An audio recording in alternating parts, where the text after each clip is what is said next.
notre enrichissement. L'honneur de prendre ses parts et partager avec la force militante numéro 88, qui monte dans les parts les 12. De l'activité sportive très précédente, justement dans les courses de Chine, entendu, avec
Pardon, la voiture. Non, ils sont en piste là, ils sont en train de faire le warm-up. C'est des LMP.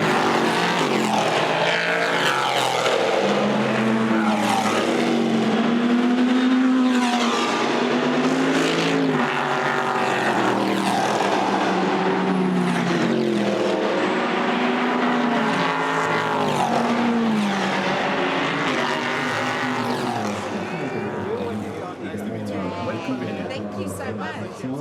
Yeah. I'm very happy to see you.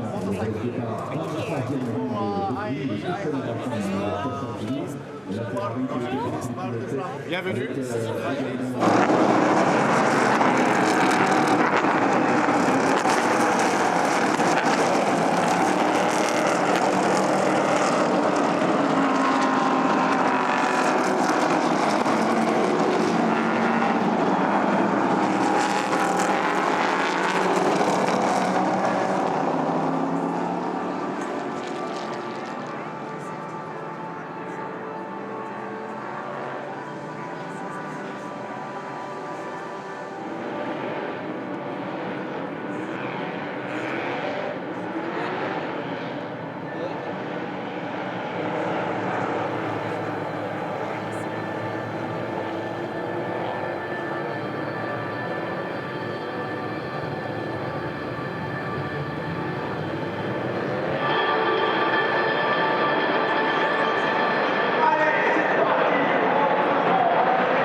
Not all the case. One or two of the pro drivers starting and further back. Mikkel Jensen amongst them, the CD Sport Car, a BMW junior driver. He'll be making his way up. You'll see a bit of this topsy-turvy stuff, but you're absolutely right, Peter. The vast majority is going to be the lesser-ranked driver to start the race. Yes, if you had a bad race one, you might want to put your pro in early, but then, as you said, earlier in the race, you're more likely to have the safety cars, so he's less likely to be able to have an effect if the safety car comes out when the pit window's open. That's what happened yesterday. Duncan Tappy starting the number 25 machine, basically barely got to drive it at all, and then there was a safety car, and then the pit window was open. If you've done your pit stop and then safety car full course yellow comes, you've lost the race. That's how it works. You know, it's such a short race, and if you don't pit during a full course yellow, you've lost the race as well. Yes, absolutely. There, as Chip Ganassi says, there is 1,000 things that can happen at Le Mans, and only one of them is good. So DKR's number 3 car leads from Lannon Racing, number 25, CD Sport. Now, we didn't mention them, but they got a good start. They were in the top 6 on the grid, and the number 30 car is up to 3rd place ahead of yesterday's winners, or Thursday's winners, the number 39 Graf Racing car. Here's the battle for second. Michael Benham at Lannon Racing. And again, driver and team have got good history. They were on the podium here, Michael and Duncan Tappy, last year in the Road to Le Mans. They've had a win. In fact, I think they've had 2 wins already this season. Leading the championship, aren't they? So they're the one to watch. Ahead of them, last year's champions, the number 3 car, DKR Engineering. A whole different driver lineup this year, but the car and the team, and this is so often the case, isn't it, with a young driver or with a gentleman driver, get the right car and the right team, and suddenly it makes your life a lot easier. You're not trying to lead them, they're trying to lead you with the setup of the car. The CD Sport car in 3rd place, towing up behind Michael Benham down the straight. Here's the battle for the lead. Still the 2 Ferraris. Sergio Pianazzola in the blue car. And right behind him is Fabien Laverne. Laverne a long way around the outside. Pianazzola comes back at him, contact just in front. And the Ferraris will do well to avoid that. It was a late lunch. Yeah, he's gonna feel a bit angry about that one. It's a little bit unnecessary. That move wasn't really on. Yeah, and I think that was that Nathan Biel who got turned around? We'll wait and see. The Tony Wells in the number 2 Nielsen Racing entry has now slipped down to 12th place ahead of his teammate. And Tony Wells again on the podium here last year. Behind the 2 Ferraris, there's the 19 M Racing YMR machine. That's another of the Norma chassis. M Racing is Yvan Muller's operation. And that car was started yesterday by Jan Erlechet. Here's the CD Sport car coming down the inside, having a look into Mulsanne corner. That's a pretty decent go. This is for second. So the number 30 car moves up into 2nd position. And this is awkward now for Michael Benham and potentially for Duncan Tappy, because they want to win this race, but on the other hand, unlike last year, they are the championship leaders at this point. So what do? Go for Le Mans glory or hold on to the points and hope to win the championship at the end of the year? That's a tough call. Well, I think basically Benham just needs to do his job out there, just keep it steady, keep in that front group, hand the car over to Duncan, and let Duncan decide how it works out. You know, at the moment, Benham's driving very well. Is that the number 5 car? That's the car that had contact, so he's damaged rear right, looks like puncture. Yeah, that's Maritiotto. The number 11 car that went straight off, that's Freddie Hunt. You'll see the familiar helmet livery. Got a helmet livery very... no, that's that's the Race Experience Melan. That's the car that was due to be taken over by one of the 2 Hauser brothers, David, for this one. Yes. So battle for the lead now comes down to the number 3 car. This is Francois Cuban. He hands over to Lawrence Herr, the young German, and he is definitely the speed of the 2 in the car. And Kevin Beau Besançon behind him. CD Sport, again, having a much better season this year than they did last year, both in Michelin Le Mans Cup and also in the European Le Mans Series. Challenging for the lead here at Le Mans. Again, you've got to try as a as an amateur driver, as a gentleman driver, to put out of your mind the fact that you are racing at Le Mans and just treat it as a race. That can't be easy, can it? I think once they're in the car, it is just a race. You know, it doesn't really matter where you are. This track is very different, running wide by the number 3. He's under pressure there. Isn't he? But yeah, this track is slightly different than the other tracks he'll visit because of these long straights, and which is why those GT cars are so mixed in amongst the P cars. Yeah, they've raced this year at Paul Ricard and at Monza, so both of which are high speed, and number 3 car goes off, and Michael Benham's in the barriers, and he's in the barriers hard. Now, what's he shed? He didn't actually, sort of ran along the outside. So yeah, both cars touched the wall there. Yeah, Michael Benham looking for second place. So number 30 is nicely clear, no tow for any of the cars. So he can just get his head down and drive away now. Absolutely right. They gifted him a big advantage. I think they got away with that. You know, the cars don't look badly damaged. They might well have. Battle for 4th place behind. Adrian Keeler in the red, white and blue Graf car, under pressure from RLRM Sports' Freddie Hunt. Yellow flags at the chicane, so he pulls out of that pass. Why are there yellow flags at the chicane? There's nobody there. It's a slow zone for the number 5 car. So it is. The issue might be for Mikey Benham here, because I think he's lost one of the cheese wedges off the rear of the car. I think the number 25 car may have lost the left-hand legality panel at the rear of that car. Well, they won't need to replace that during the race, I don't think. Long trail of goo down the hill there. This is Freddie at Hunt the running first wide. corner. Yeah. He did very well to avoid a big crash there. He didn't avoid anything. Watch the orange car in the gravel. He is a passenger, and, you know, by the grace of God, there was a gap. Yeah. Otherwise, he'd have gone straight into any one of half a dozen cars. Unbelievable. So the slow zone going all the way down through the chicane. This was the number 5 DKR car out braking itself and going off. Now, and there was, again, the opening lap. That's what happened to the number 11 car. There was contact and he got backed off. And behind, this was the all-Ferrari battle. And just in front, bit of a rash lunge into the chicane, Peter. Yeah, I think it kind of looked like it was on to initially, and then, yeah, he just didn't commit enough, and the car in front was just gone a bit too quick for him to get by. Into the second chicane, and they are getting ready now to release the speed limiter. As they get to the line, they will see the green flag. There's the line, look. They'll see the green flag, and it will come green up on in their car, and bang, off you go. So when does the pit window open? After 15 minutes, I think. So now, it's open now. We should get a little notification on our timing screens. We haven't yet. However, here is our second place battle. Michael Benham and Francois Cuban, and then Adrian Keeler in the red, white and blue Graf entry, trying to hold off Freddie Hunt at RLR M Sport.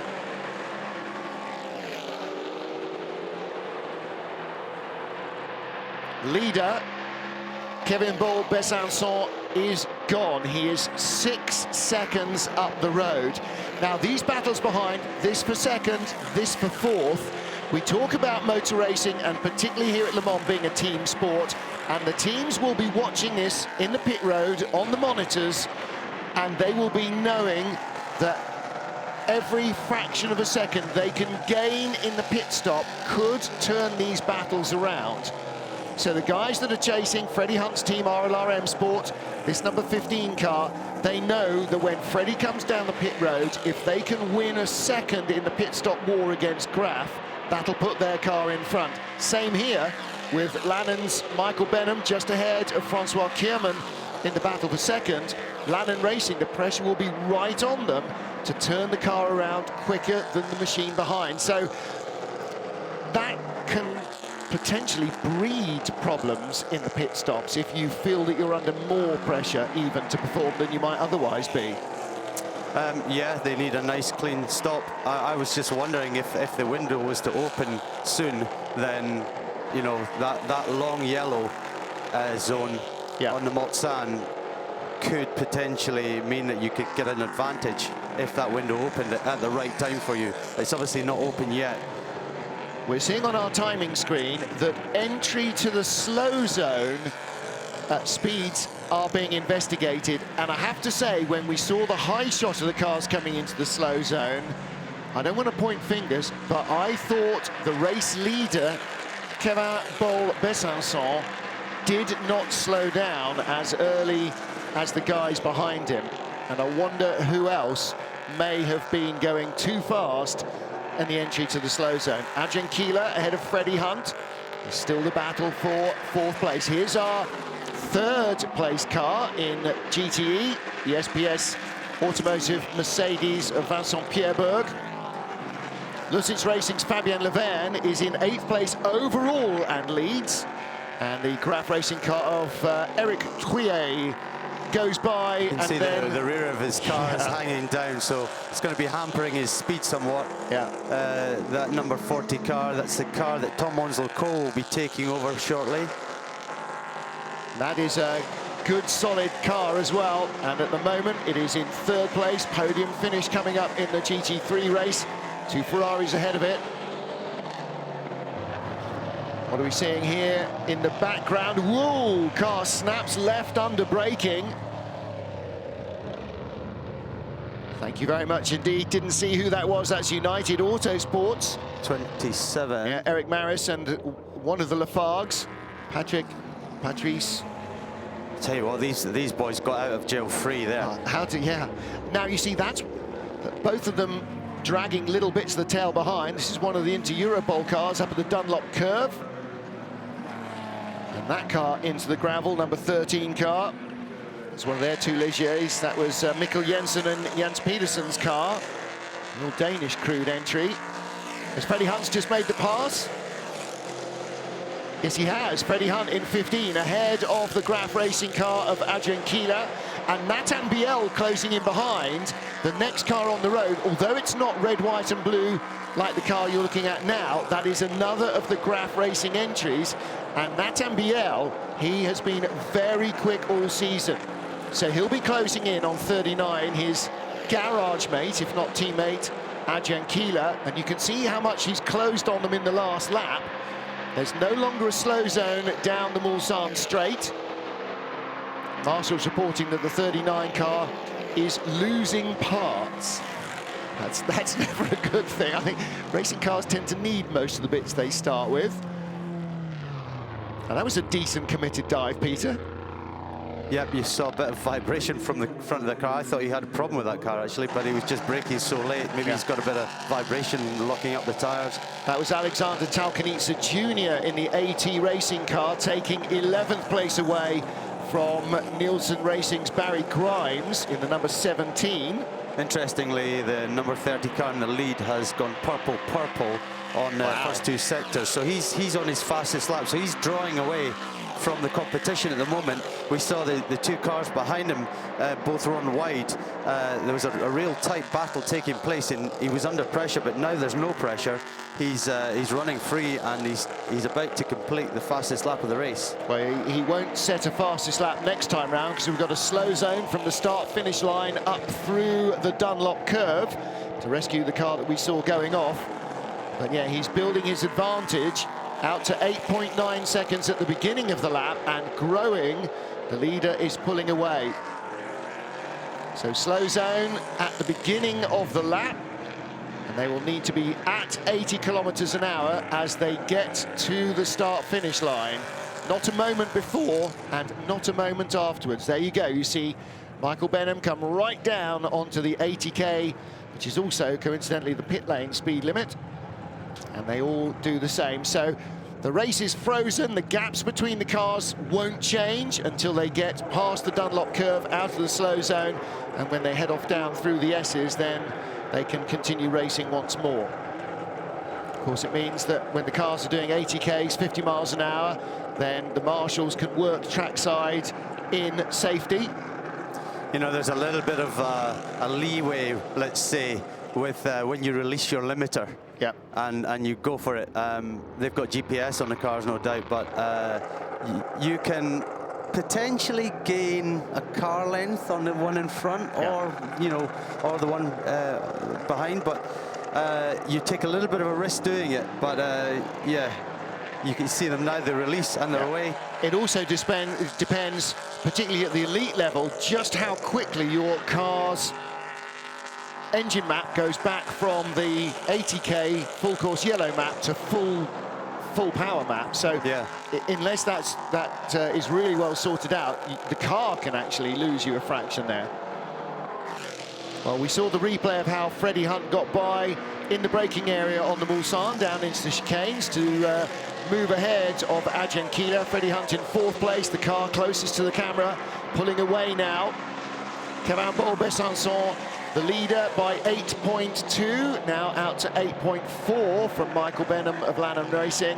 3rd place is Francois Cuban for DKR Engineering. It's the black and orange car just ahead of Freddie Hunt, RLRM Sport, and then the all-graph battle, red, white and blue, Adrian Keeler. Freddie Hunt, the leading Ligier driver. The front 3 cars are Norma, so yeah, he's doing a good job with that car. After that dodgy start, he got very lucky as he went through the gravel not to hit anyone, and yeah, he's recovered from that, got back up to 4th place, and he's the leading Ligier driver. And he's the only Ligier in the top half dozen. Ligier, of course, originally were based at the track here. Or more recently, originally Ligier weren't based at the track here. Guy Ligier, when he owned the team, was definitely not based at Le Mans, but the name was taken up and the cars were built here. Bits of debris still on the circuit. Those will be picked up and cleared away by the hard-working boys and girls in orange before the main race starts. Down into Mulsanne corner, Adrian Keeler still holding off Nathan Biel. And you can see just the battle for 2nd place. Michael Benham only inches ahead of Francois Cuban at the moment, and Michael Benham, fastest 2nd sector of the race for anybody in that number 25 Lanham Racing entry, really feeling the pressure. So how are Graf prepared now for the pit stops? How are Graf Racing going to deal with this? Because they've got 2 cars nose to tail and 2 drivers waiting to go in. Nielsen have got the same situation, 11th and 12th. United Autosport, 16th and 17th. Their 2 cars, or 2 of their cars, are nose to tail. Number 7 Mercedes into the pit lane. That's the Spirit of Race car. With, in fact, number 7 is a Ferrari, a Spirit of Race Ferrari, and that's coming with right rear damage. No, 7 is the Valour Corsa car. It's Pampanini's car, the AMG GT3. I'm reading the wrong colour. Louise was right, and I was reading the wrong line on the screen. There it is, number 7 machine. Well, that's a Mercedes. Yeah, that's very battered at the back. She did tell me it was the Mercedes in my ears from the pit lane. CD Sport still leading. The gap remains at nearly 9 seconds from Lanham Racing and DKR's number 3 car. Freddie Hunt on his own now, breaking away from the 2 Graf Racing cars behind him. There's Hunt with the orange and black colours.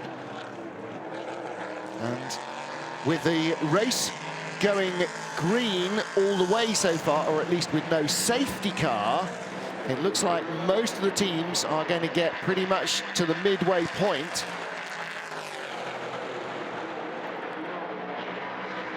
So it's a 55-minute race. And I would think right now, most of the teams will have a driver ready in the pit lane for next time around, because then there'll be 30 minutes remaining. And if you're Michael Benham in 2nd, under pressure for that 2nd place, you're at the stage now where you think, okay, might be time to put Duncan Tappy in the car and see if we can win this one as well. Yellow's at Marshall's post 35, which is at the exit of the Ford chicane, right in front of us. Cars coming into the pit lane now, so we're starting to see some of the guys outside the top 20 coming in. 3rd place car in Gt3 has come in, and Adrian Keeler in the red, white and blue Graf car really under pressure from Nathan Biel. Biel in the slipstream. Petrie's going to have to make a move here. He pulls out nice and early, doesn't he? Yep, he looks like he's done the move. Is he going to stop in time? Yep, great move. and he was committed early. He knew that he had the run on the car in front and stuck his nose down the inside, said, okay, if you can be braver than me, then you can have the corner. So third place, Vincent Pierberg is in GT3. This is one of the GT3 Ferraris. That will be the car taken over by Tom Onslow Cole. 33 minutes it was for the pit window. Remember, these will be timed stops for all of these cars. There will not be too much of a sense of urgency. So part of the learning curve and give the teams a chance to concentrate on the safety of these pit stops rather than get into the highly competitive sport of turning a car around. We'll see later on in the 24 hours of Le Mans. You saw the number 60 CD Sport car, Nick Adcock and Michael Jensen's car. Now the number 30 car is leading, and actually for CD Sport that's good because they'll have not fluffed one pit stop. Then they'll be feeling much more relaxed when the leader comes in, which may well be next time round. This is the battle for second. Michael Benham ahead of Francois Cuban. Francois Cuban will hand over to German co-driver Lawrence Hoare. Michael Benham will hand over to fellow Brit Duncan Tappy. And they are having a really good seasons this year, the Michael and Duncan and the Lannon Racing crew, leading points, leading the drivers' standings as well. And they won this race last year, remember? Yes. So they'll be hoping to get the right national anthem this time around. Rule Britannia on the podium last year. Do you know what? I'm sure they don't care what they play. If you win, you win. They can play the Benny Hill theme as far as I'm concerned. If I'm up on the podium, doesn't matter. It's all music to my ears. Flat tyre for the 96 car. That's the Cool Racing, Alexandre Coigny and Roman Carton machine. Well, he's still in 17th place and has yet to stop. United Autosports have had 21 and 22 stop and have been sent back out. So Matt Bell taking over from James Maguire. That's the 24 car, rather not the 21 car. It is in 21st place. Wayne Boyd taking over from Najaf Hussain, and in comes the battle for second. Leader has gone by. So Cavin Bol Besançon clearly deciding to hog the steering wheel for a bit longer. Lannon Racing bring in Michael Benham. Fastest lap on that lap as well. So, wow. Yeah, he's in the zone. I guess that's why he's staying out. Yeah. He's really lapping very quickly at the moment. Well, if it ain't broke. So the battle for second comes in. Behind them, one of the Graf cars has come in, and that is the number 39 car, Adjan Keeler. But Nathan Biel has stayed out, and he has just set the fastest lap of the race for anybody. He's now in third place, Freddie Hunt in second, and Nathan Biel is closing. Yeah, actually 2 seconds faster than the leader. Wow, so that is awesome. Checking the dive planes. Now I wonder then if Adjan Keeler was reporting a vibration. Francois Cuban is out of the number 3 car to hand over to Lawrence Hoare, and here's your race leader. This be a big feather in the cap of the Cool Race of the CD Sport number 30 if they can win this one. Cavin Bol Besançon to hand over to Jacques Wolf. Saw the Lannon Racing entry. Here's the DKR car. Francois Cuban helping to strap in at Lawrence Hoare. And as you said, Graham, it's a long pit stop compared to the sort of fervour that we'll see in a full-blooded Le Mans 24-hour pit stop, where every fraction of a second counts. Here it is a timed stop. It's 2 minutes, and just looking actually at Nick Adcock's time, 1 minute 53. I suspect that's going to be a penalty coming the way of the CD Sport car. Several cars have stayed out, various reasons behind it. Bon Grimes comes through, the number 17 Red River Sport Nielsen Racing car. Runs fourth at the moment, but will require that stop. No further action, by the way, on the first lap chicane incident that involved Freddie Hunt. That'll be because this is about Bon Grimes getting experience. He'll be stepping up to the FI World Endurance Championship next year with Red River Sports in a GTM Ferrari as they get away and still come out in the same order for second place there. Nose to tail. You saw the number 29 car coming in as well in the Dutch colours. That's Rob Campus. He'll hand over to Bob Herbert, who I think this is Herbert's second ever race at Le Mans. I think he was in the Road to Le Mans race last year. He does much more GT racing on a national level. No further action for investigation on the lap 1 chicanery. And Freddie Hunt, of course, was the unguided missile knocked off into the gravel trap and then just a passenger through the field. So he didn't start that. He was the unfortunate recipient of a thump into the gravel. And interestingly, it didn't look like he slowed down much either in that gravel, whether he tried or not. But the car was coming through at such a rate that, as we saw, he was very lucky not to collect any other cars once he reached the chicane. So what was the battle for second place is now a little bit spaced out. Duncan Tappy in that number 25 car ahead of Nicholas ahead of, oh, it says Francois Cuban, but it's not. It's Lawrence Hoare in the number 3 car. They just haven't plugged the helmets in properly. Graf's 39 car has Nicholas Schatz on board. He was in 5th position, but here is the race leader yet to stop, Kevin Besançon. Looks like a change in GT. Tom Onslow-Cole has moved up to 2nd place after those pit stops in the SPS Automotive Performance AMG. Shares with Valentin Pierberg. So Tom Onslow-Cole is now going to be looking to see what he can do to close down the class leader, the Luzic racing car, with Mikkel Mack, the reigning GT Open champion, one-time European Le Mans Series champion, as the leader. Gentleman is in the pits. Yeah, leader in the pits, and so he will be out of our vision, or not entertaining us for the next couple of minutes. I imagine that Freddie Hunt and Nathan Biel, 2nd and 3rd, will come into the pits as well. The gap 1st to 2nd was 16.7 seconds at the last intermediate before he came into the pit lane. So the leader had a big advantage, but don't forget, it is 25 and 3 who have already stopped, now on their out laps, who have got to make up the ground. So yeah, I'd imagine Duncan is going to be pushing very hard. He's gone fastest sector for that car, sector 2 already, so I would expect it's going to be very close by the time he comes around and passes the pit lane, whether that number 30 car is going to get out in time. And Lawrence Hoare in the orange and black number 3 machine is sticking right with Duncan Tappy. He's using the slipstream to stay with the car in front. Both of them in Norma chassis, as is this CD Sport car. Quick clean of the screen.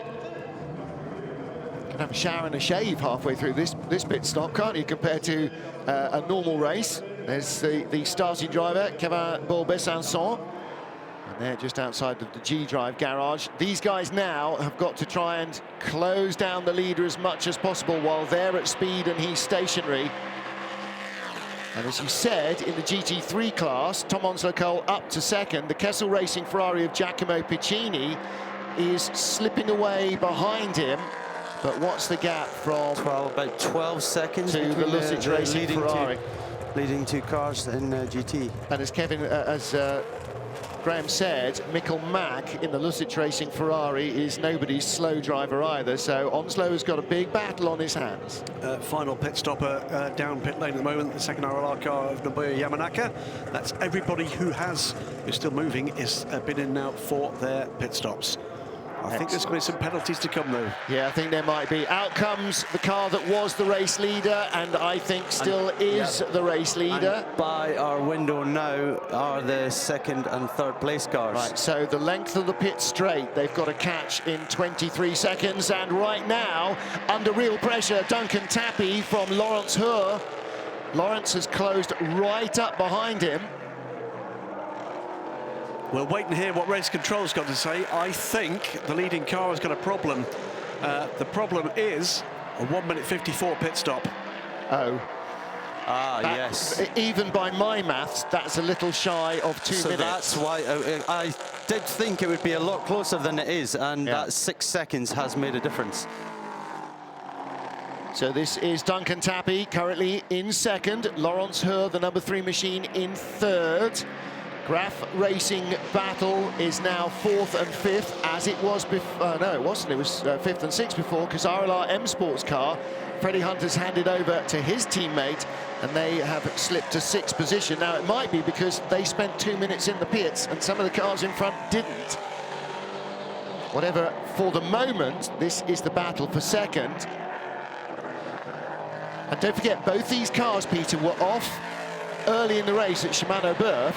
And it looked like the number 25 car was bouncing over the grass and clattering the barriers a little more than the machine behind it. So we'll have to wait and see if that affects him in a straight one of the line. cars lost the rear, the part that Graham was talking about. What was that, Graham? It's the legacy, we call it the cheese at the rear of the car. That they shouldn't really be wearing that, and I'm pretty certain the 25 car that are racing on the left-hand side of the car has not got that panel there anymore. Yes, but it's not so much that. Look at the back of the two cars, and you can see it's actually part of the aerodynamic diffuser, the splitter, so he's losing downforce and perhaps creating more drag as a result of that part missing.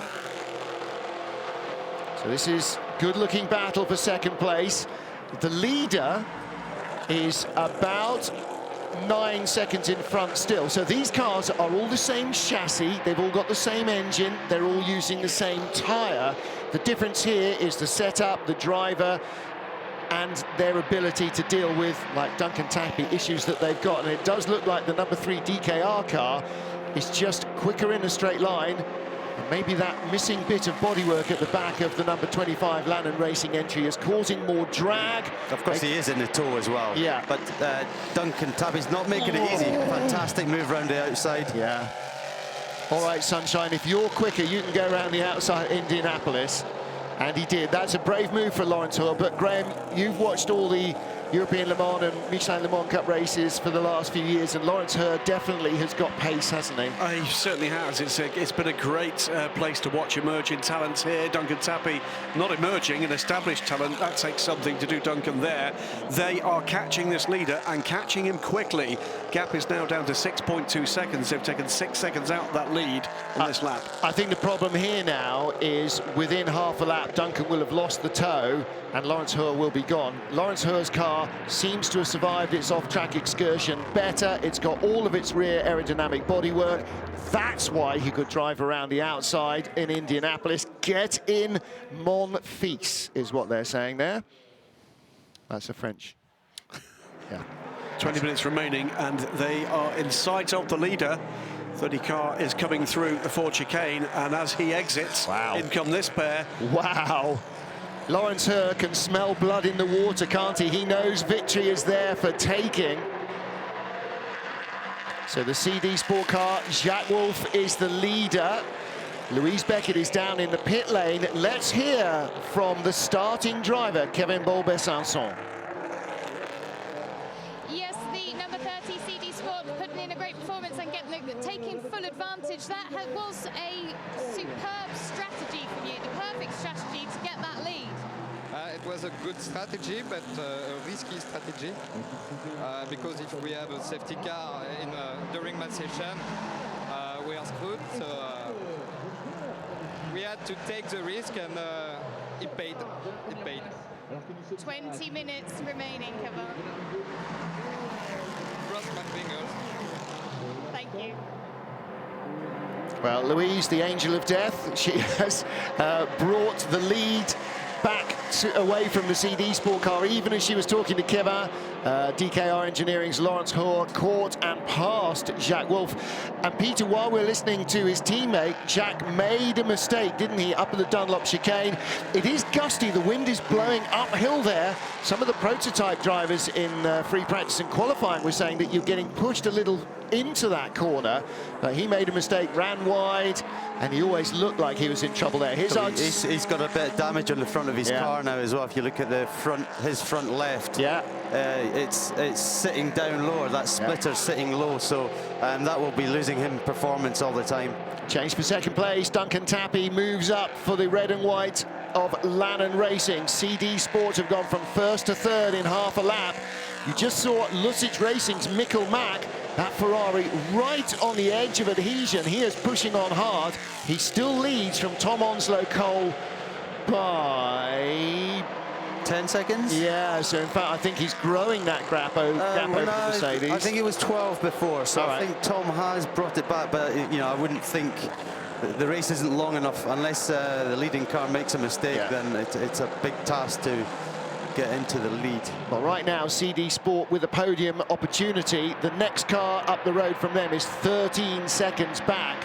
So unless there's a real problem for Jacques Wolf, then he is losing ground. It's a real problem for Jacques Wolf, without a shadow of a doubt. He's lost another 3 seconds to that fourth place car of Nico Schatz in the first sector is falling back into the clutches of the chasing number 39 car. Look at the speed. LMP3, this is the, this is the bottom of the ladder in Le Mans style prototypes. Look at the speed that they carry through Indianapolis. I mean, these cars are going, what are they doing? What sort of lap times? 350, what were we looking at for LMP2 350 is around LMP2 pace, actually, in terms of its, 330 is LMP2 pace. This is sort of GT Pro type pace, a little better than GTE AM pace of these cars. These are not slow cars. And here is the leader in the GT3 class, Luttich Racing's Mikkel Mack. They've had a good season so far as well. Tom Onslow-Cole second in the SPS Mercedes. Third, Ross Gunn, who took over from his mentor and co-driver Andrew Howard, the ice cream magnate in the Beach Dean AMR Vantage. Kessel Racing's Giacomo Piccini, 2.9 seconds back from Ross Gunn. That's fourth. Spirit of Race's Maurizio Mediani, he's fifth. And TF Sports' Tom Gamble in the Aston Martin is in sixth position. So we've got Ferrari, Mercedes and Aston filling the top six in GT3. And little spin, under braking. So easy to do, these cars, because it's Le Mans, because of all the high-speed running that you do here, Peter, everything is running with as little drag as possible, which means as little downforce as the car can generate. Yeah, it's one of the circuits where, because of these long straights, you really need a car that's very slippery. And, another circuit like Portimao, for instance, which is high speed but lots of corners, you would run a lot more drag on the car, so it's stuck to the ground better. That was RLRM Sports' Mark Mayle spinning out. Ex-British Formula 3 driver making his first appearance for the team at the Road to Le Mans. Tom Onslow-Cole in the SPS Mercedes. Best lap for that car. How close is it in terms of pace to the Ferrari? Last time round, Ferrari 358.2 and Onslow 359.3. Dropping back the pace there, I think with a little traffic for Tom. I'll be getting to see some of the quicker guys moving up through the top 10 order. See Jan Lammers side to side, one of the cool racing cars. Jan in the, I think it's the first time we've seen a Bentley Continental GT3. I think you're absolutely right, yeah. Team Africa car. Team Africa, he's raced with them for a number of years. Watching a developing battle here with Jan Erlacher, and who just as I speak goes by for sixth position, the 15 RLRM Sport car, and one further back is the Colin Noble car, the number 2 car, Nielsen Racing in 8th, and we get the first of the penalties, gentlemen. Probably first of many, I think, because the number 30 car not respecting the mandatory pit stop time. And Graham, he's not the only one you flagged up, because on our timing screens it says how long their pit stop was. Well, we got troubles for the 26th place 69 Monza Garage car, then the other CD Sport car. So CD Sport had a poor time in the pits. Nick Adcock at the moment aboard that car, currently running 27th. That's under 2 minutes, and so too is the Krypton Motorsport AMG of Pizzucci. A round goes for 60 car. Yeah. That's the first of the CD Sport cars that stopped. That too made an under 2 minute pit stop. Now, of course, it's not an imprecise art, because everybody knows on the limiter how long it takes to go from pit in to pit out, and therefore you know how long you got to be stationary to make it a 2 minute pit stop. Well, this sort of thing they work out before the first race. Yeah. They have to work out the time coming in, the time they have to sit still. Obviously, everyone's box is in different places in that pit lane, therefore they'll let the car leave at 10 or 15 seconds, and if they get it wrong, like some of these guys have, they've just miscalculated. Jan Erlacher moves up again, so he's up now to 5th position in the M Racing YMR Norma. He's just moved ahead of the 75 Graf car. And remember, with that penalty for a car 2 positions ahead of him, Jan will know he's only going to be 1 place off the podium right now. Yeah. Effectively, it's going to take far longer to get into and out of the pits for the currently still 3rd place car of Jacques Wolf. Yeah, and if he doesn't come in and serve a penalty, then that will have a 30-second penalty added to the time of the car as well. So Jacques Wolf is still running third on the road, but effectively the 39 Graf car is third. Air Lachey here is fourth. These guys were very quick last year as well with Air Lachey at the wheel, but they had damage in race 1, and they had another issue in race 2, so they definitely didn't produce the results they should have done. Lawrence Hur has just gone through, the race leader. Duncan Tapian second. Jacques Wolf currently third on the road, but with that penalty hanging over his head. And we've just seen a flash of, oh, here he comes. In is the number 30 car to serve his pit stop penalty.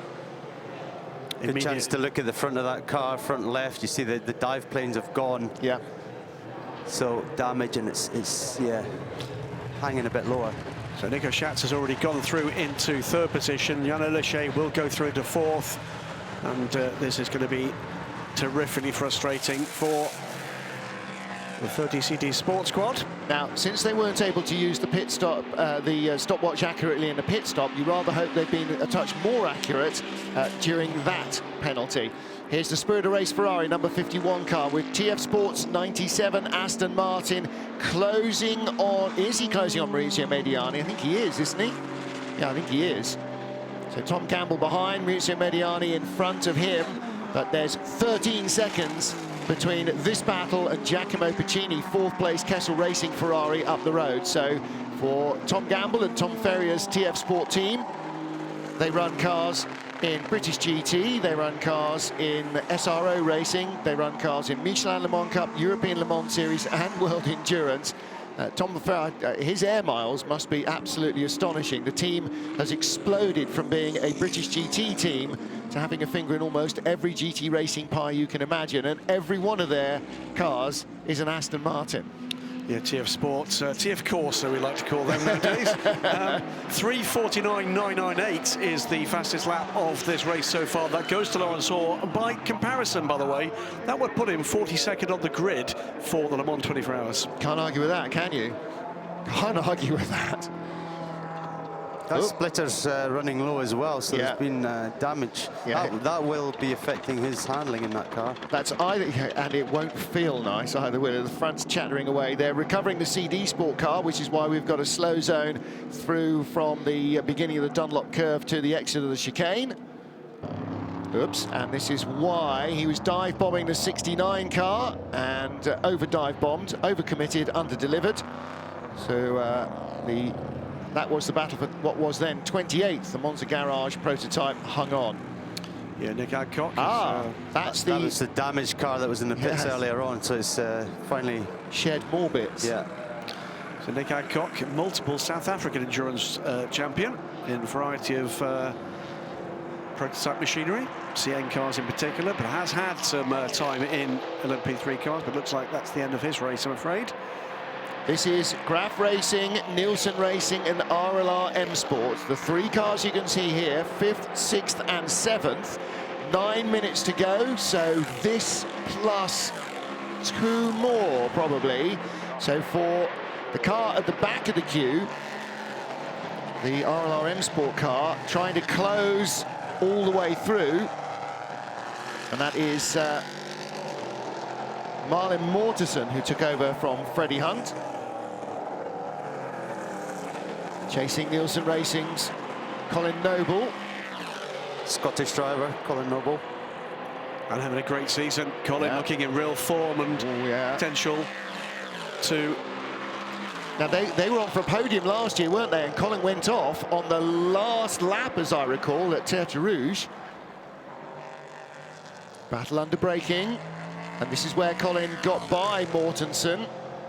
Again, that's a nice committed pass, and he's getting more and more experience, not just with this machinery, but here at Le Mans as well, and all of that really counts. He's now with Cyril Denis for another position, maybe moving up to 5th here for Colin. Now, we're being warned that a stop-and-go penalty for car number 35 is under investigation. I didn't see 35 coming in, but it has done. Sergio Petsucci. That was one of the cars that had its pit stop time was too little, so he's obviously served his penalty, and they still haven't got the stopwatch working. Yeah, the battle here coming into the slow zone. They stopped nice and appropriately exiting the forward chicane, and so the battle is completely frozen.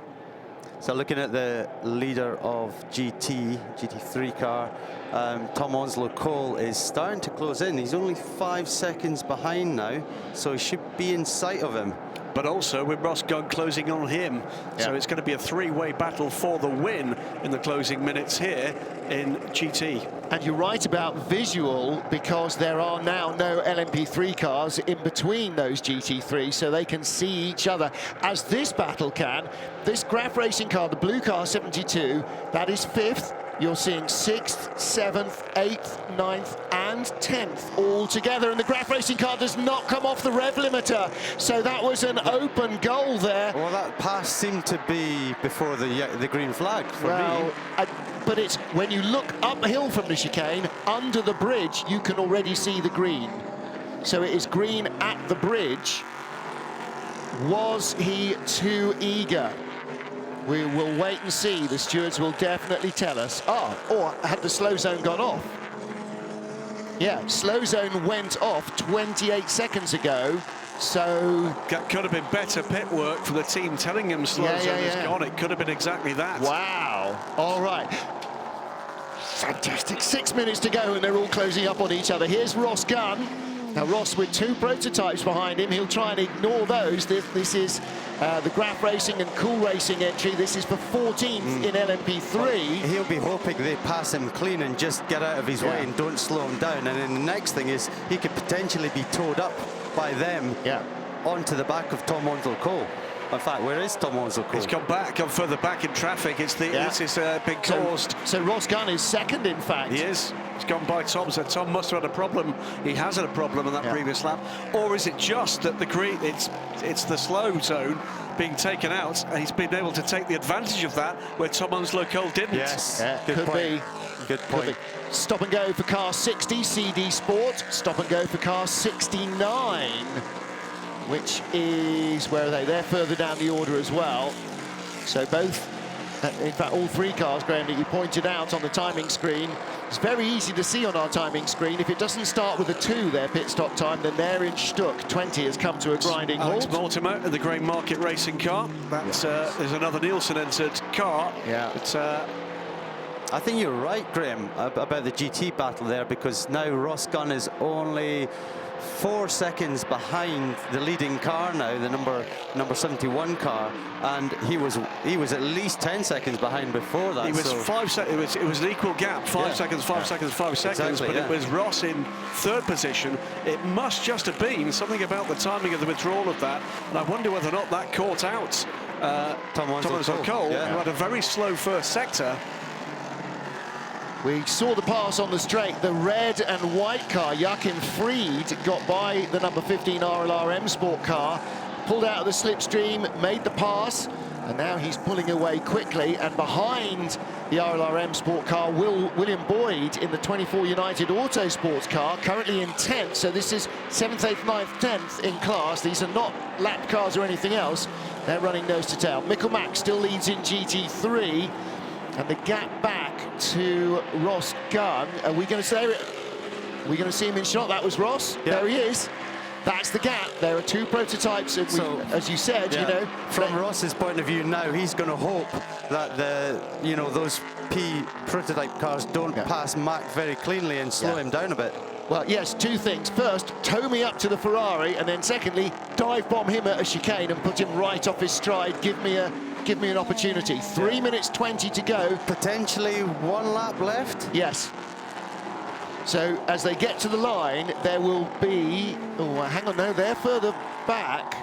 Leader has... Where is the leader now? 2nd sector. On the Mulsanne straight. Will he get back to the line inside 3 minutes? Yeah, no. Oh, well, last lap was 4 minutes 18, but that's because of the slow zone. No, he should. He might just...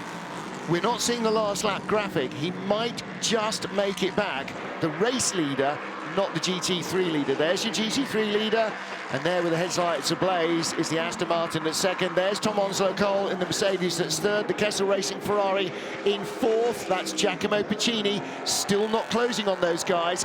Yellow flags at the Dunlop Bridge. That's for the spin for the 43 car. Wayne Boyd has moved up a position, eighth position now for United Autosports 24.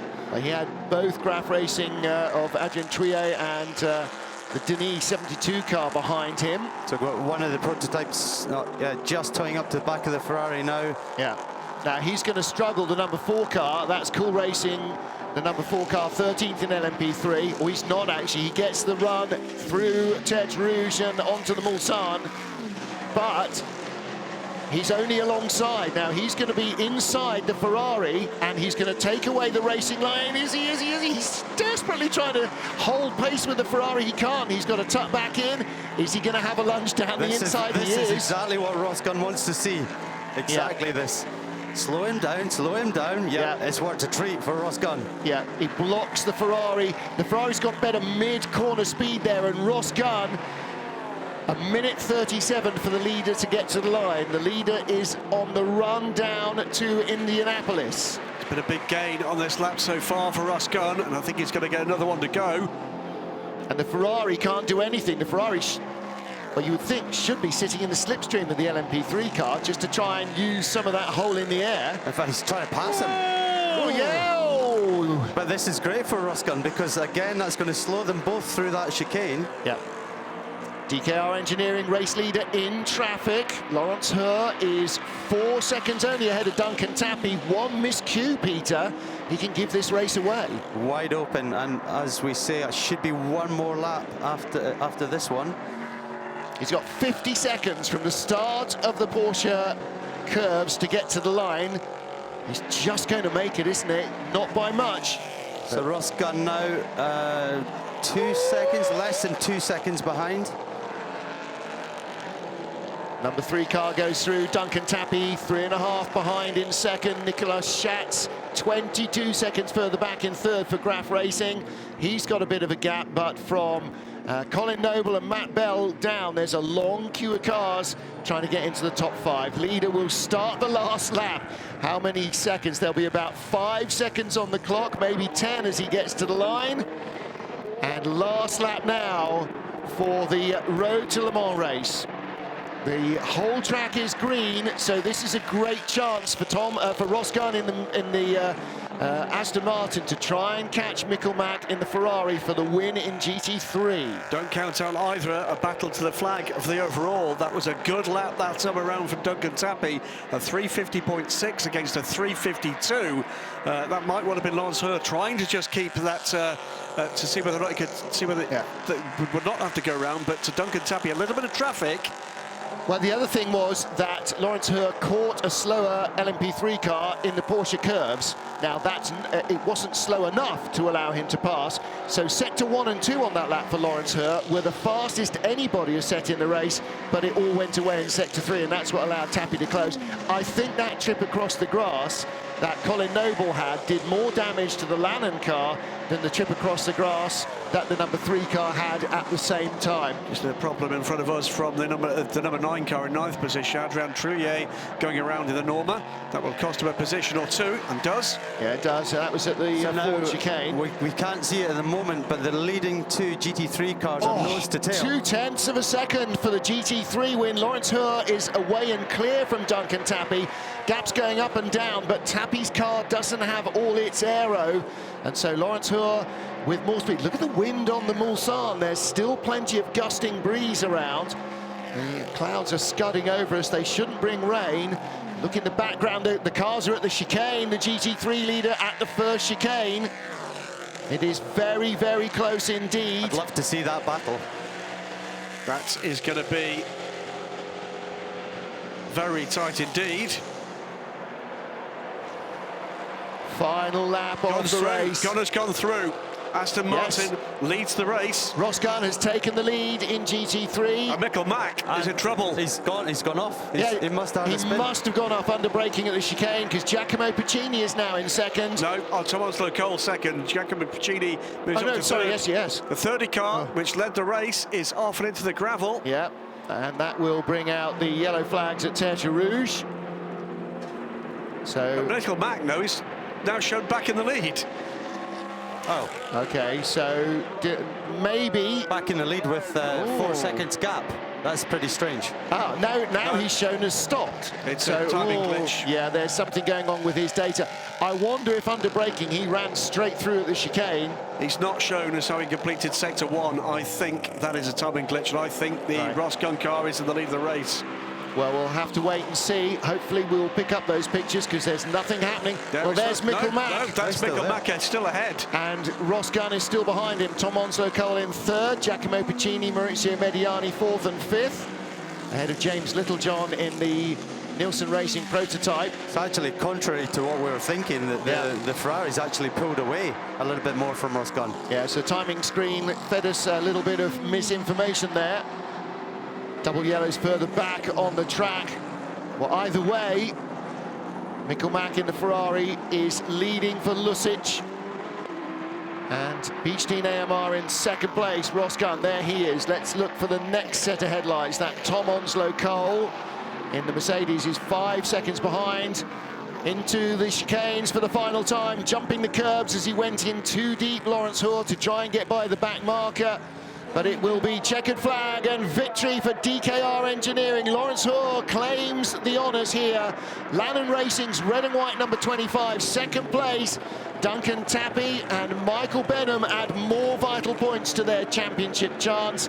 And Nico Schatz will be 3rd for Graf Racing in the 39 car, ahead of Jan Erlechet, M Racing Weimar, Colin Noble and Matt Bell with a battle to the line.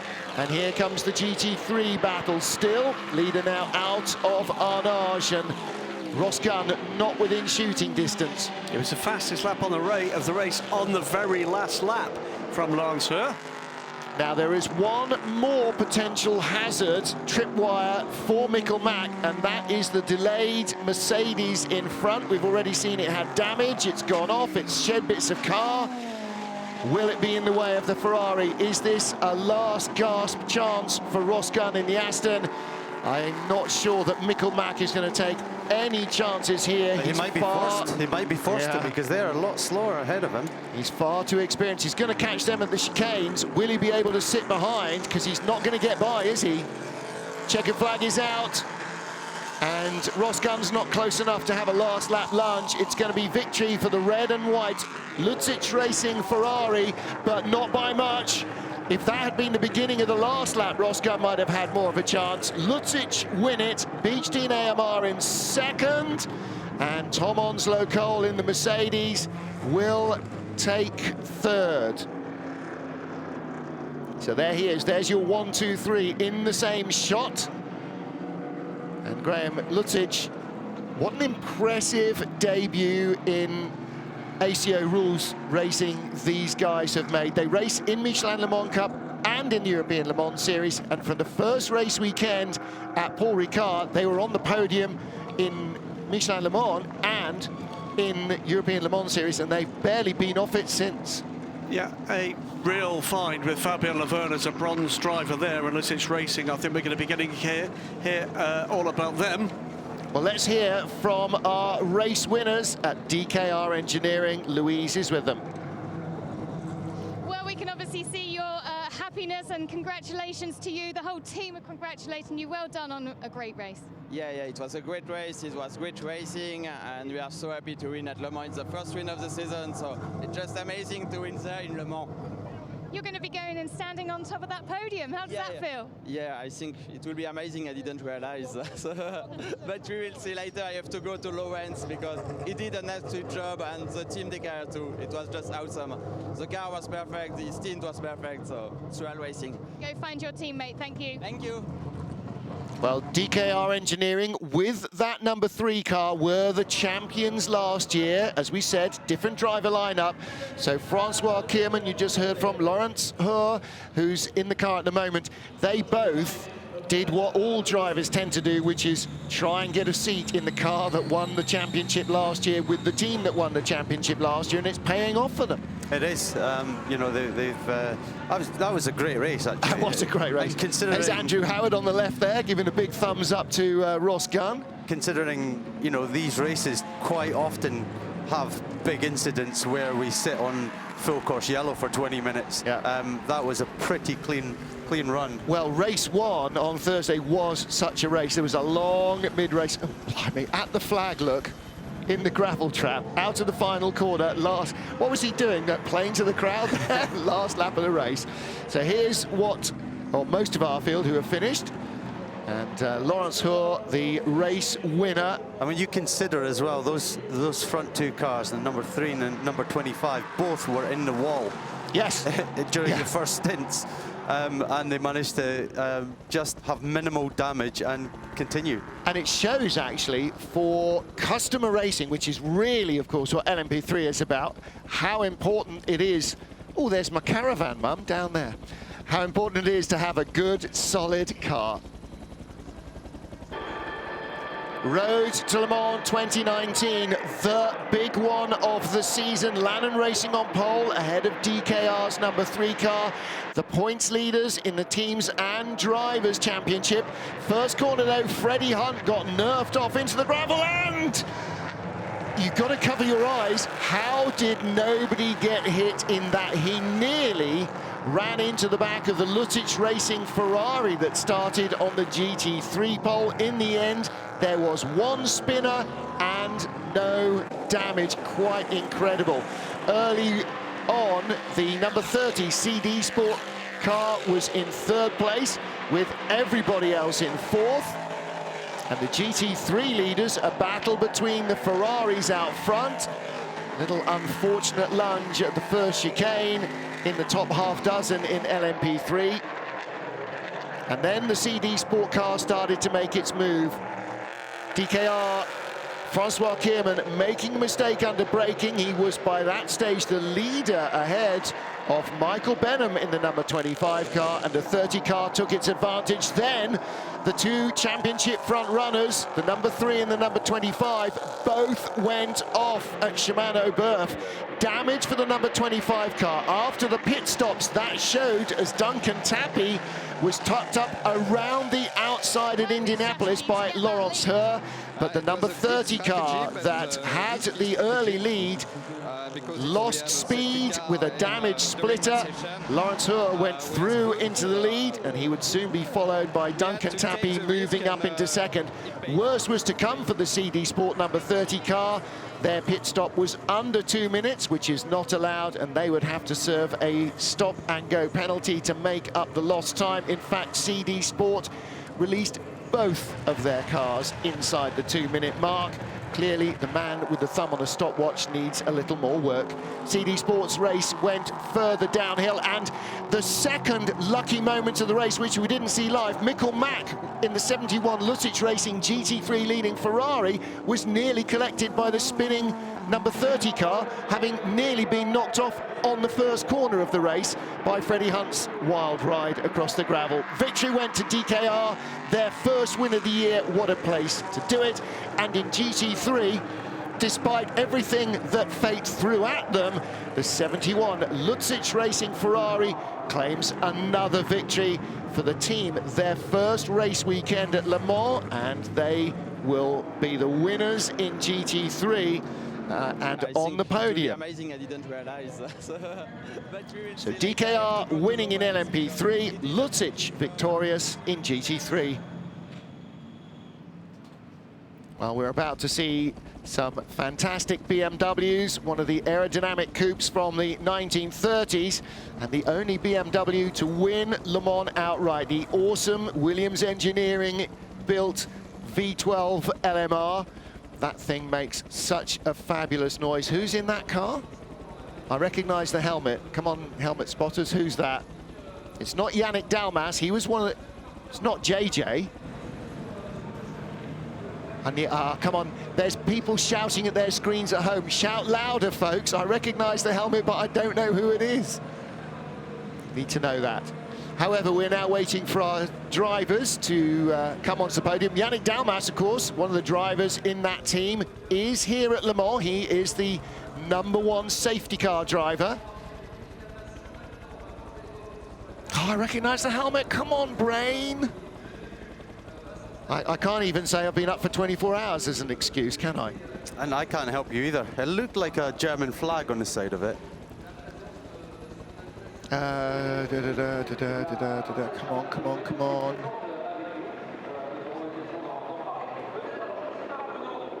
No, it's not Winkelhock, it's not Dalmas. It's not Leto. Don't think it's Jörg Müller. No, I don't think that's Jörg's helmet either. Oh, come on, Brain.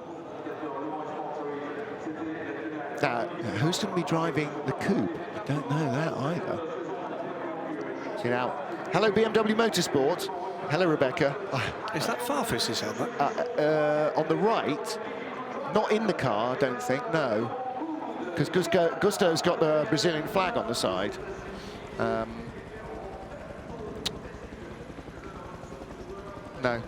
No, it's not working for me. Still waiting for our podium to show us our top 3 in each of the classes. Lots of very happy BMW guests. Would you like a passenger ride around Le Mans just before the main race starts? Ooh, now let me think about the answer to that one. They'll be enjoying themselves enormously. Of course, on Friday, lots and lots of fans that are here camped for the weekend. The roads were opened again, so everybody got a chance to drive a lap. Some Peter Dumbreck had a slightly dodgy scooter pilot, didn't they? Well, yes, I was out on a scooter, but I don't think you're referring to me, are you? You're talking about Duncan Vincent, yeah. Duncan Vincent, yeah. That's why we put him in the pit lane, where he's less harm to everybody than driving anything around the track. But yeah, we did go out yesterday and we had a look around. There's people camped at the side of the road waiting on any kind of fast car that could possibly come by and burn their tyres up. Yeah. And then there was the Jean Dam just sitting further down the road. Yes, waiting.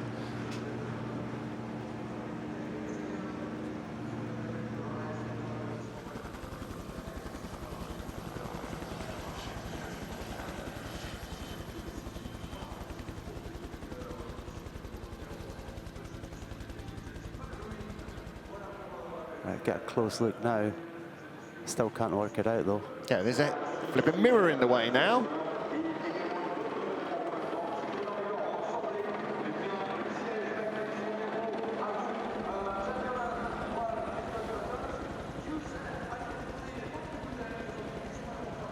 So BMW's only Le Mans winner, the V12 LMR.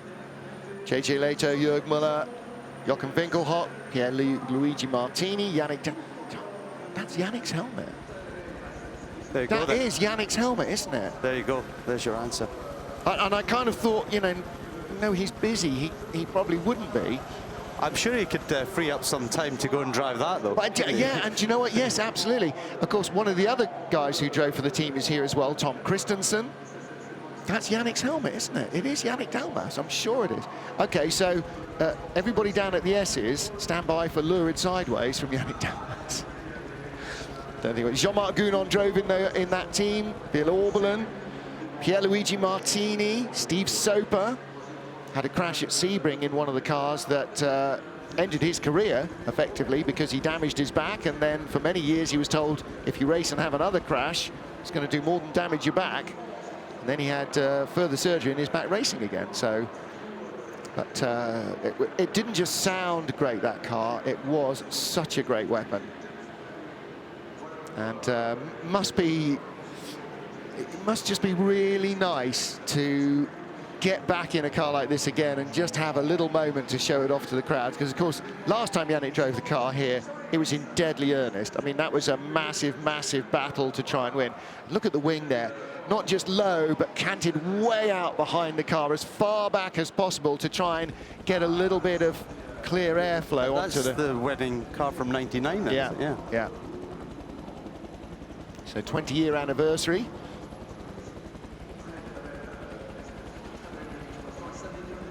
Yannick Dalmas, like Peter Dumbreck, another man who took to piloting race cars. And that was at the first ever Petit Le Mans, yeah, at Road Atlanta. And in fact, the telemetry told us that as the Porsche was taking off, he pulled another gear. So not sure how he thought. Just keep her lit. Not sure how he. Yes, if you're going to have one, have a big one. It was a big one as well.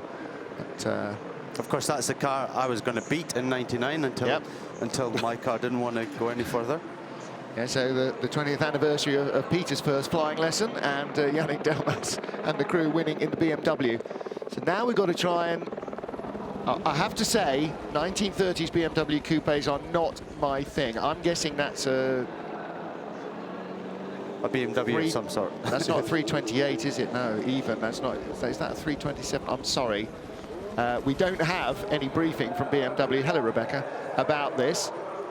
Tell you what, it must be awful difficult for Yannick Delmas to drive that slowly.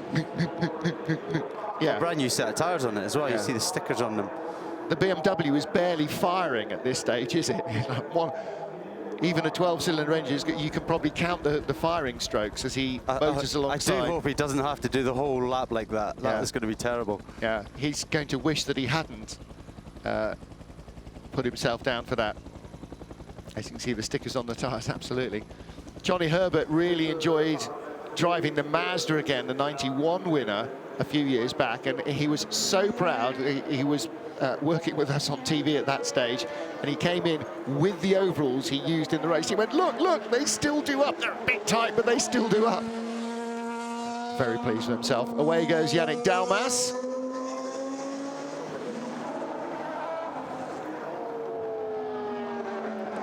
I think those tyres are stone cold as well, so he's going to be taking it easy. That's why I was saying look out in the S's. Of course, he was the safety car driver in that YouTube clip of the car on full lock stops in the rain.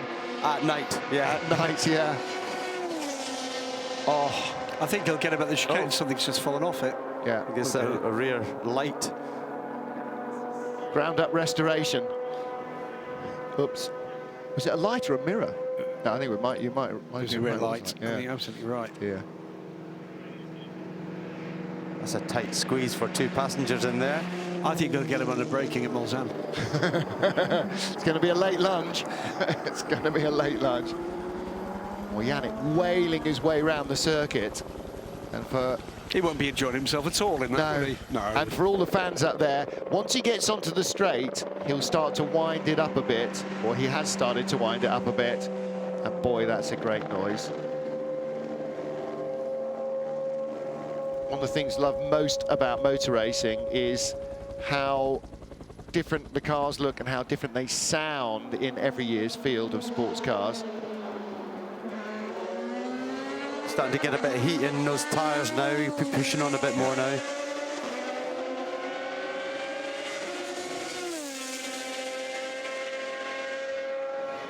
My favourite legacy of this programme, apart from seeing the car again, is the X5 V12 LMR. BMW took one of the engines out of that prototype and managed to shoehorn it into the front of the BMW X5 when that was still new, and then they sent somebody round to lap the Nordschleife in it. Do you know who the somebody was? I do remember. A career-long BMW driver with cojones the size of cantaloupes. Soper? Hans Joachim Stuck. Oh, I see. And if you ever wanted anybody to drive a silly project, Hansi is the boy. So Friesel took the car around the Nordschleife with a Le Mans Racing V12 in the front. That's proper bravery. Yannick's almost completed the lap. 3:27, I think it is, has got to the first chicane on the Mulsanne. So this is motoring at the speed that I would be happy with. It's even got trafficators still. Look. I think he's slowed down and waiting for him. Either that, or he's waiting to get to the campsite so he can do some burnouts for the fans. Or he's broken it. Yeah, there is that possibility. Which I since looking down in the cockpit, never a good sign. One light's out already, so. Yeah, well, it was from the beginning.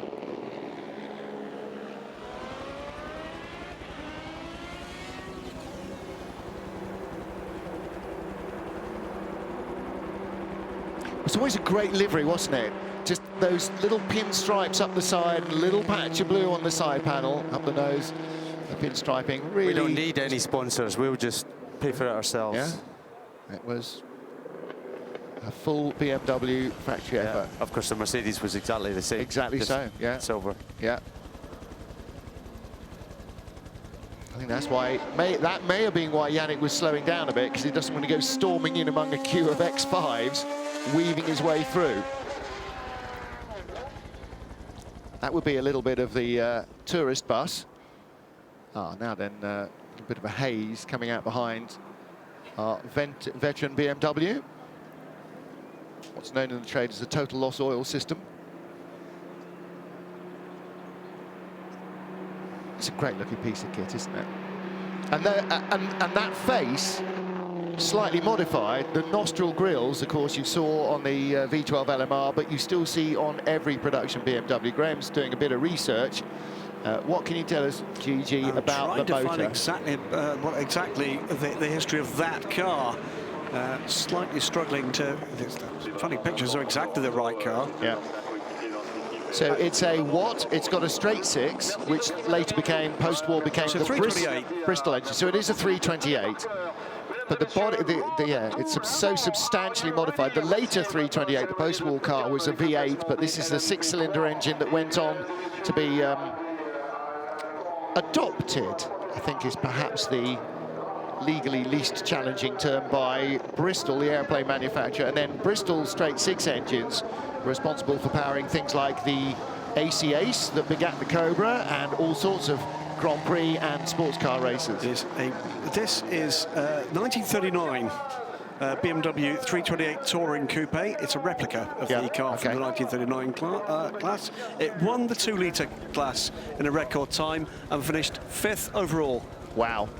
What was the winner in 1939? No idea. No, me neither. So the post-war 327 and 328 were a very similar look, but lower and wider, in the same way that, like a 356 Porsche and a 911 Porsche, you can clearly see the heritage. As we hear the strains of the Luxembourg national anthem. We are. For the second time here at Le Mans. So the podium is going on at the moment for our GT3 team. Lucic Racing, the victors. Jean-Pierre Wimille and Pierre Véron in the Bugatti Tank won in 1939. Wow. Hurley Haywood, Jean Todt, Pierre Fillon amongst the luminaries with the FIA Action for Road Safety. Hurley Haywood in the white shirt. Great to see him here, back at Le Mans. Raced here with Porsches a number of occasions in the Group C era. And there's Jetpack Man. Yeah, he's a first-class loon, that boy. If Jim's not seen this before, you've got a treat. Yeah, he was at Sebring, wasn't he? So yeah, Jim. Yeah, he opened. Oh, actually, did he fly at Sebring, or was that? He was at Sebring. He was at Silverstone. Yeah, we had him at Silverstone too. That's BMW, by the way, the 328 Touring Coupe. Max Schomburg-Lipper and Fritz Hans Venture. It was aboard that car. Thank goodness we weren't commentating on those at the end of the race. That's just an agglomeration of mispronunciations. Well, you saw our victors on the Gt3 podium and the LMP3 and outright winners as well. So there are the DK Engineering trio, our race winners. Fernando Alonso and his Toyota teammates down there, and everybody swapping notes. Jose Maria Lopez may be asking Andre Lotterer, what's the secret? How am I going to win this one?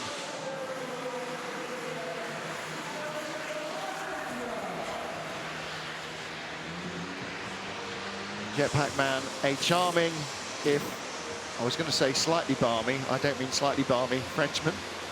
The jetpack platform he rides, all of his own invention. So he is creator and test pilot. And our LMP3 podium from the road to Le Mans, enjoying the sweet taste of success. And uniquely, I think, for people who have finished on a podium at Le Mans, not just the smell of champagne, but of avgas as well. I'm not entirely sure you get that. You get that at the start when you get the La Patrouille, the French Red Arrows flying over and doing their demo. The avgas sinks down into your nostrils, but on the podium, I think that's a world first. He's checking his fuel reserve there, I think. Yeah, baby. It is the coolest thing. Obviously, I'm not going to be trying it any time. Yeah. And he is so relaxed, so charming, and properly balmy in the best possible way. And again, as ever, Jim, rather him than me. Yeah. Yeah. You were saying earlier, he's the designer and the test pilot. Yeah. Be kind of tough to ask somebody, hey, you want to come try my new invention? No. No. No amount of money and or beer is enough. So our GT3 podium has been completed. The rear shot there, you were just seeing the flags being prepared behind the backdrop, and in the center was Lucic Racing's colours. So waiting for our GT3 cars to come up onto the podium. I have to say, it is like being at an air show here. Yes. We've got the back door of our teeny tiny commentary cabin open, and we are now breathing in about 60% avgas and 40% air. It's what's it? Love the smell of napalm in the morning. It smells like victory. Yeah. So our grid boys and girls, because wearing a stripy Breton top is an equal opportunity here.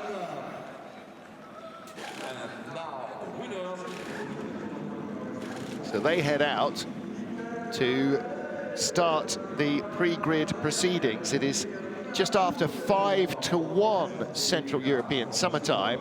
So we're 2 hours. 2 hours before the cars roll away. In fact, just under 2 hours before they roll away in the formation lap. That's normally just about 8 minutes before they start to leave the herringbone formation.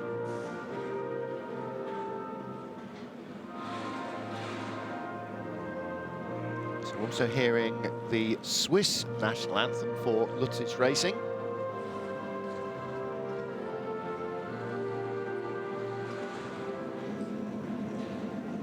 Well known to bobsleigh fans the world over. Less familiar in racing circles, unless Alain Menu has won something recently. You see the podium in the background with that shot.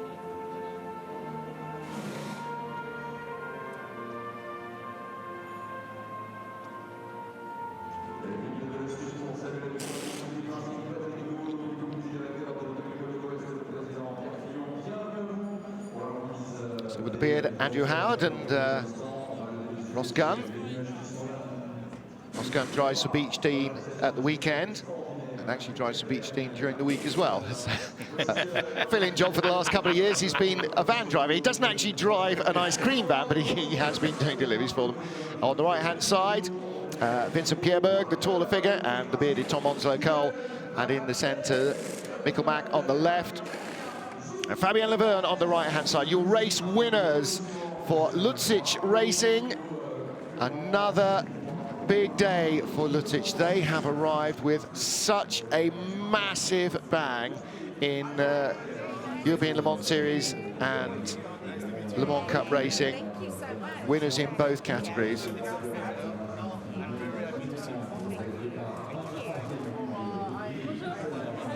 This was our meeting a little earlier between our honorary starter and Frédéric Sausset, the quadriplegic who raced here at Le Mans a couple of years ago in a very highly modified LMP2 car and now runs his own racing foundation.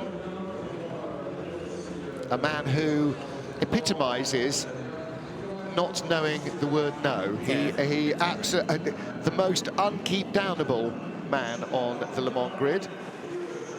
And now, after when was the last time these cars turned a wheel? Just at midnight on Thursday, so 18 hours later. They've been this morning. Oh yes, of course, morning warm-up. But on Friday, quote, the day off, the cars are stripped to their bare bones and then rebuilt back up, fully re-prepared. And then they go out in morning warm-up. Of course, Hugh Chamberlain's famous line, nothing good ever happens in morning warm-up. However, nothing bad happened to most people today.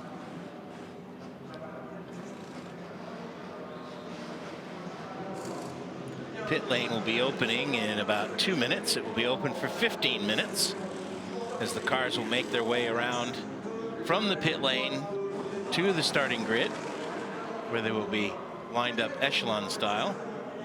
Of course, that 15 minutes gives them time for an outlap, come in for a quick nod, everything's okay, or a quick check, and then another lap to complete. And if they do come back in through the pit lane, often they'll just have another little top up.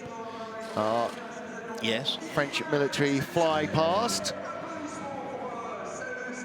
Not sure what's in the centre. Is that 2 super étendards? And probably their tanker. Yeah. Yeah. Well, again, you talked about Yannick Dalmas in the BMW V12 almost stalling behind the 328. Well, that's what jet fighters do behind a tanker aircraft, all but fall out of the sky while they're doing air-to-air refueling. The Monegasque enter Porsche, the Pretz and Vincent Abril. As you can see, the Pretz aren't Monegasque, but Vincent is. One of half a dozen Monegasque drivers in the field. The Pretz live in Monaco, don't they? Well, lots and lots of the grid live in Monaco. Present company excluded. Yeah, definitely. You and I both. Yeah. Monaco on sea. Final click with the breaker bar to make sure that the wheels are done up properly. And as you saw, the fuel hose is going in, just a final double check, because if you go past the pits and the fuel warning light comes on, you could be in a lot of trouble. And he's going out on full wets. He's going to go around very slowly. Well, and for most of these cars, well, for all these cars, the race tyres will not be on now, because they'll be in the tyre warmer and they won't be fitted until 5 minutes before the cars move off. Of course, by the time they get halfway round the green flag lap, they will have lost any temperature they once had.